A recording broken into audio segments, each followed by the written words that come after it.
ये है बोलते पन्ने। मैं हूँ शिवांगी और आप देख रहे हैं कोविड-19 अपडेट्स। आज के इस वीडियो में हम आपको बताने जा रहे हैं कि ओमिक्रॉन के खतरे से आप अपने बच्चों को किस तरह बचा सकते हैं। और ये तरीके जानने इसलिए ज़रूरी हैं क्योंकि अभी तक भारत में वैक्सीन नहीं आई है। तो वैक्सीन के बिना हम अपने बच्चों को किस तरह से बचा सकते हैं, आज हम इस पर ही बात करेंगे।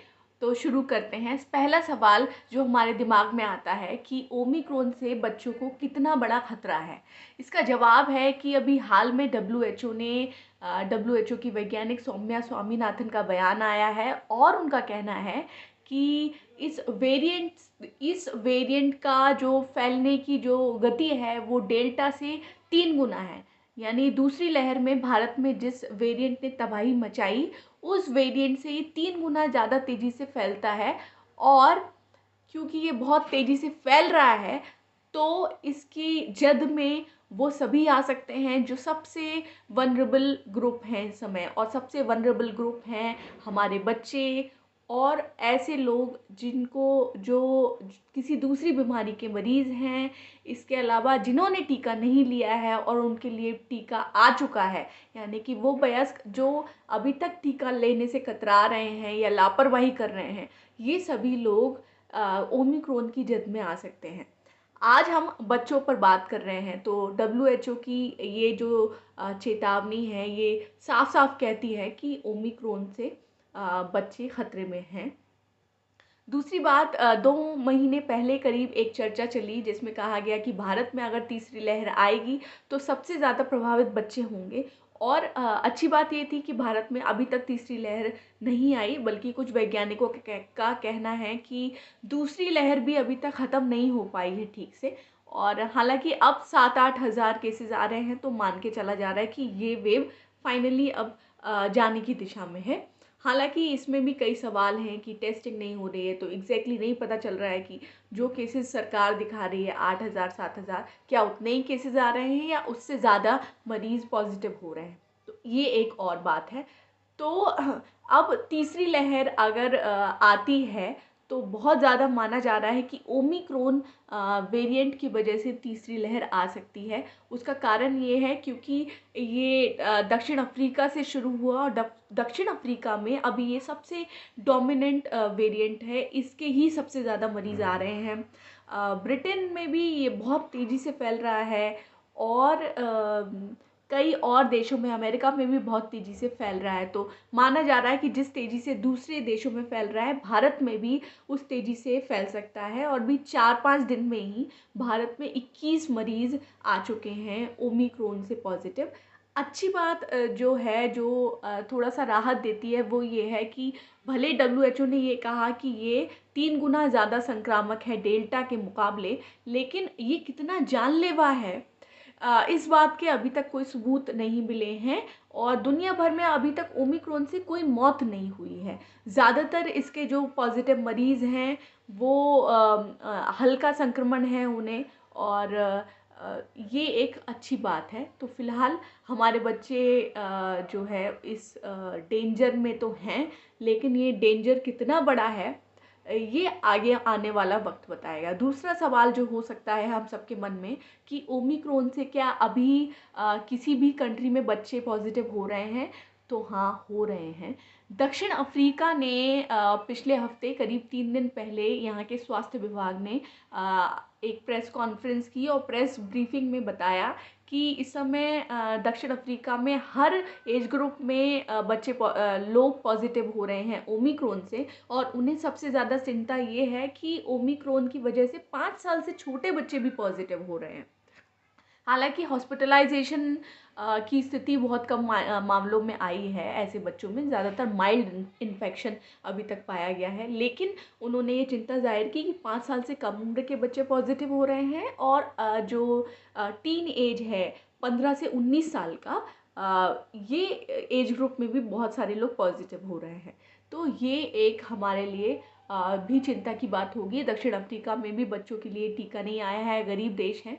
तो ये हमें समझना पड़ेगा कि हमारे लिए वैक्सीन कितना ज़रूरी है, हमारे बच्चों के लिए वैक्सीन कितनी ज़रूरी है, और हम सबको अपने अपने स्तर पर सरकारों से ये मांग उठानी पड़ेगी। ये सरकारें, केंद्र सरकार, नरेंद्र मोदी की सरकार तमाम तरह के बैनर पोस्टर लगा के हम सबको बता रही है कि हमने फ्री वैक्सीन दिया, और ये इस समय चुनावी साल है तो सरकारें जो भी उन्होंने थोड़ा बहुत किया है उसका ढिंढोरा बहुत पीट रही हैं, पर आगे कितना कुछ करने की ज़रूरत है उस पर ध्यान नहीं दिया जा रहा है। तो अगला सवाल ये हो सकता है कि सरकार अभी तक इस पर क्या कर रही है। तो सरकार ने अभी तक ये किया है कि भारत में एक कंपनी है जाइडस कैडिला, और अगर मैं गलत नहीं हूँ तो ये गुजरात की कंपनी है। इस कंपनी ने ये बच्चों के लिए वैक्सीन ये डेवलप कर रही है, और इस पर अलग से जानने के लिए आप एक और वीडियो देख सकते हैं जिसका लिंक डिस्क्रिप्शन में दिया जाएगा। जाइडस कैडिला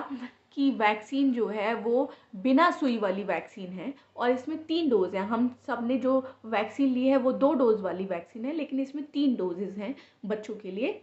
अच्छी बात यह है कि इसमें सुई नहीं होगी। फ़िलहाल ये वैक्सीन अभी भी इसको फाइनल जो अनुमति कहना चाहिए वो नहीं मिल पाई है। हालांकि वैज्ञानिकों के एक पैनल ने सरकार का जो एक वैज्ञानिक पैनल है उसने इसकी सिफारिश ज़रूर कर दी है, पर अभी भी ये प्रोसीजर जारी है। अभी तक पूरी चीज़ें नहीं हो पाई हैं, और सरकार ने कोई साफ डेडलाइन भी नहीं बताई कि कब तक हम दे देंगे। तो अखबारों में भी आप पलट के देखेंगे तो आपको यही हेडलाइन मिलेगी कि जल्द आने वाला है बच्चों का टीका। तो जल्द कब जल्द होगा ये अभी तक किसी को भी नहीं पता है। स्वास्थ्य मंत्री ने एक बयान दिया, और स्वास्थ्य मंत्री ने कहा कि क्योंकि ये बच्चों का मामला है इसलिए हम बहुत ही सोच समझ के फैसला उठा रहे हैं, कदम उठा रहे हैं, और जल्द ही बच्चों को टीका आ जाएगा। तो एक गोलमोल जवाब ये है। और बच्चों के लिए अगर आप इतने ही संवेदनशील तरीके से काम कर रहे हैं तो ये काम आपको और एक टाइमलाइन सेट करते हुए भी करना चाहिए, ये भी एक सवाल आता है। तो फिलहाल अभी तक हुआ ये है कि गवर्नमेंट ने जाइडस कैडिला का 1 करोड़ टीके के लिए ऑर्डर दिए हैं। हमारे यहाँ 135 करोड़ की आबादी है जिसमें बच्चों की तादाद अच्छी खासी है, जिसमें सिर्फ 1 करोड़ वैक्सीन के लिए ऑर्डर दी गई है। तो ये एक बात है। दूसरी बात जो अब नरेंद्र मोदी की सरकार पर लगातार सवाल उठते रहे हैं कि वो विदेश से क्यों वैक्सीन नहीं खरीद रहे हैं। और उन्होंने पिछली बार जब पहला लॉकडाउन हुआ तो एक नारा या एक जुमला दिया, आत्मनिर्भर भारत। तो भारत आत्मनिर्भर, और उनका कहना था कि जो भी हम बनाएंगे, जो भी चीज़ें इस्तेमाल करेंगे वो भारत में बनी होंगी। तो ठीक है, भारत अगर बनाने उस क्षमता को पा लेता है कि हम अपनी टाइमली हम अपने बच्चों को वैक्सीन भी दे पाते, तो इसमें तो कोई हर्ज नहीं है कि हम स्वदेशी वैक्सीन का इस्तेमाल करते। लेकिन अगर हम उस टाइमलाइन तक भी नहीं पहुँचे और हमारे पास उतना पर्याप्त टीके नहीं हैं, तो हमें क्यों नहीं हमें बाहर से टीके खरीद के लगाने चाहिए। इन सब के बीच में एक जानकारी आपके लिए कि भारत ने अभी जितने टीके खरीदे हैं वो 60% ऑफ पॉपुलेशन के लिए ही पूरे हैं, और जबकि माना जाता है कि करीब 70 से 80% पॉपुलेशन को जब टीका लग जाएगा तब थोड़ी सी संभावना है कि संक्रमण थोड़ा कमज़ोर पड़ जाए। तो ये एक और बात है। और यहाँ पे अगर तुलना करें तो ब्रिटेन ने 323% आबादी की तुलना में इतनी वैक्सीन ऑलरेडी ले रखी है। हालांकि ये भी एक एथिकली ये सही नहीं है कि आप दुनिया भर में जो एक सबसे महंगी और सबसे इम्पॉर्टेंट कमोडिटी है आप उसको स्टॉक किए जा रहे हैं। तो जिस तरह का स्टॉक ब्रिटेन या बहुत से यूरोपीय देश कर रहे हैं या अमेरिका कर रहा है वो नहीं करना चाहिए। लेकिन कम से कम हम 70-80 या 100% आबादी के लिए टीका तो रखें, उस पे काम तो करें। और हर देश ने बाहर से वैक्सीन खरीदी है जहाँ से भी अवेलेबल था, और वो बहुत तेज़ी से लगा रहे हैं। अब हमने जान लिया कि भारत सरकार क्या कर रही है, और हमने जान लिया कि बच्चों को ओमिक्रॉन से संक्रमित हो रहे हैं या नहीं। हमने जान लिया कि WHO का क्या कहना है, और ओमिक्रॉन या दूसरे वेरिएंट से हम अपने बच्चों को कैसे बचा सकते हैं, ये सवाल जब आता है तो इसका जवाब है कि बचा हम इस तरह से सकते हैं कि हम अगर वैक्सीन लगवाएं, हम अगर कोविड अप्रोप्रिएट बिहेवियर का इस्तेमाल करें तो हमारे ज़रिए बच्चों तक संक्रमण फैलने की जो संभावना है वो घट जाएगी। अ, एक स्टडी हाल में आई थी जो लांसेट जो बहुत ही प्रतिष्ठित विज्ञान पत्रिका है उसमें छपी, और उसमें बताया गया कि जो वैक्सीन ले चुके हैं वो लोग भी बिना संक्रमित हुए भी कोरोना संक्रमण का वाहक बन सकते हैं, यानी कि वो ट्रांसमिट कर सकते हैं ऐसे लोगों में जो अनवैक्सीनेटेड है।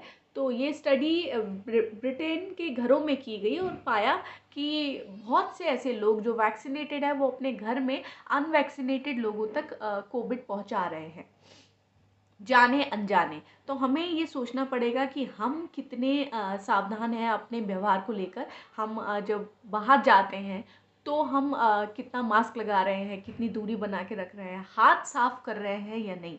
क्योंकि 2 साल अब कोरोना को हो चुके हैं और ये साफ हो चुका है कि किसी भी तरह के जो कपड़े हैं या स्टील है या और भी जो मेटल है, मटेरियल है, इसके ज़रिए कोरोना नहीं फैलता है या बहुत कम फैलता है।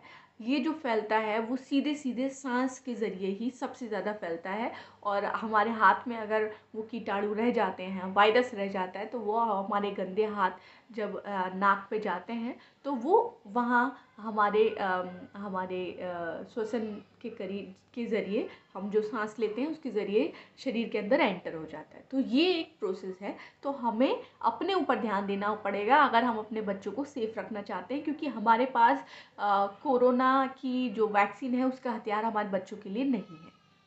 अब एक और सवाल है कि बच्चों को स्कूल भेजें या ना भेजें। इसका जवाब हाँ या ना में नहीं हो सकता इसका, क्योंकि अभी गवर्नमेंट ऑफ इंडिया ने ऐसी कोई गाइडलाइन नहीं जारी की है, बल्कि कहें कि इंटरनेशनली भी किसी ने अभी इस तरह का नहीं कहा है कि बच्चों को स्कूल नहीं भेजना चाहिए।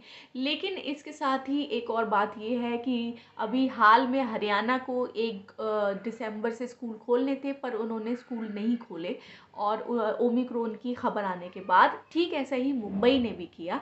और एक अनुमान जो है आने वाले समय में, क्योंकि पेरेंट्स इतने चिंतित हैं, तो उसका असर कहीं ना कहीं बच्चों की अटेंडेंस पे दिखेगा स्कूल में, इन पर्सन क्लासेस में। ऐसा एक सर्वे के ज़रिए दावा किया गया। लोकल सर्कल नाम की एक फर्म है जो इस तरह के सर्वे करती है। उसका हालिया सर्वे कहता है कि भारत में आने वाले दिनों में करीब 14% जो है बच्चों की तादाद स्कूलों में घट सकती है। तो ये एक चीज़ है। अब एक आखिरी सवाल वो ये कि हम अपने बच्चों में कैसे पता करें कि उन्हें कोरोना हो गया है, वो ओमिक्रोन वेरिएंट से पॉजिटिव हो रहे हैं या नहीं, क्योंकि बच्चों में अक्सर ज़ुकाम हो जाता है। तो इसका जवाब भी बहुत सीधा नहीं है। आपको अपने बच्चों की गतिविधियों पर बहुत ज़्यादा ध्यान देना पड़ेगा, क्योंकि बच्चे अपने शरीर में होने वाले बदलाव को भी बहुत जल्दी आइडेंटिफाई नहीं कर पाते हैं। वो बताने की स्थिति में नहीं होते हैं कि वो कैसा फ़ील कर रहे हैं।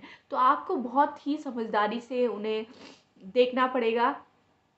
और जो इम्पॉर्टेंट चीज़ है वो ये कि थकावट तो नहीं है बच्चों में, ये सारी चीज़ें आपको देखनी पड़ेगी। और आपको जब भी ज़ुकाम हो तो आप ज़रूर घर में मास्क लगाएं। अगर आपके घर में बच्चे हैं, आप किसी बच्चे से मिलते हैं, किसी दूसरे के घर के बच्चे से मिलते हैं, बाहर के बच्चे से मिलते हैं, तो कोशिश करें कि दूर ही रहे, क्योंकि आप सेफ़ हैं, लेकिन आपकी वजह से हो सकता है वो बच्चा पॉजिटिव हो जाए, क्योंकि आपने भले वैक्सीन ले ली हो लेकिन आप ट्रांसमिट करने की क्षमता रखते हैं, क्योंकि जो भी वैक्सीन बनी है वो लक्षण वाले संक्रमण से बचाने के लिए बनी है।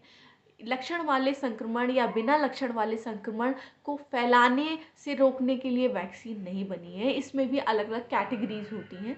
तो हमें ये समझना पड़ेगा कि वैक्सीन एक हथियार तो है, लेकिन अभी उसकी क्षमताएं बहुत लिमिटेड हैं, क्योंकि अभी एक बहुत बड़ी आबादी को टीका नहीं लग पाया है। हमें लगा है, लेकिन हमारे मान लीजिए हम 4 लोग खड़े हैं और 3 लोगों को नहीं लगा है, मुझे लगा है, तो मैं ये मान के नहीं चल सकती कि मैं सेफ़ हूँ, क्योंकि बाकी के 3 लोग जो है वो मुझ तक कोविड ट्रांसमिट कर सकते हैं। या मैं उन तक कोविड ट्रांसमिट कर सकती हूँ। ये दोनों स्थितियाँ पॉसिबल है। इम्पॉर्टेंट है वही बात कि हमें मास्क लगाना है, हाथ धोने हैं, डिस्टेंस बनानी है। और कुल मिला के तो ये सारी चीज़ें थी। अपने बच्चों को बहुत क्लोजली वॉच करें। थर्ड पर्सन से उनकी एक्सपोजर अगर हो रही है बहुत डायरेक्ट, उसको थोड़ा सा कम करने की कोशिश करें और अपडेट्स लेते रहें। जो भी नई चीज़ें आ रही हैं, डरने की ज़रूरत नहीं है, क्योंकि जैसा मैंने बताया कि अभी तक ये नहीं पता चला है कि ये वेरिएंट कितना जानलेवा है। तो उम्मीद यही है कि भले ये बहुत तेज़ी से फैल रहा है, पर हम सब इससे भी बाहर आएंगे, क्योंकि हम दूसरी लहर से भी बाहर आए हैं। बहुत बहुत शुक्रिया आप सभी का। और इस सब के साथ एक इम्पॉर्टेंट खबर जो मुझे याद आ रही है, कल की खबर। जॉर्डन एक देश है और वहाँ पर ऑक्सीजन से कोरोना के टाइम पर मौतें हुई। उस मामले में, एक मामले में सुनवाई के दौरान वहाँ पर 5 स्वास्थ्य अधिकारियों को 3 साल की जेल की सज़ा दी गई है। तो ये एक बहुत अच्छा उदाहरण है सारी दुनिया की सरकारों के लिए कि वो इस तरह की नज़ीर पेश करें। और अगर जो भी लोग कल्प्रिट रहे हैं उनको सज़ा मिलनी चाहिए, क्योंकि कोई ऑक्सीजन की कमी से मर गया, ये कोई दुर्भाग्यपूर्ण घटना नहीं है। ये सिस्टम का फेल्योर है जिसकी वजह से लोग मरे हैं, हमारे अपने मरे हैं। दूसरी लहर में लाखों लाख लोग मरे हैं भारत में। तो इन सब चीज़ों के बीच में इस तरह की जानकारियाँ आप तक पहुँचाते रहेंगे। आप बने रहिए हमारे साथ, यानी बोलते पन्ने के साथ।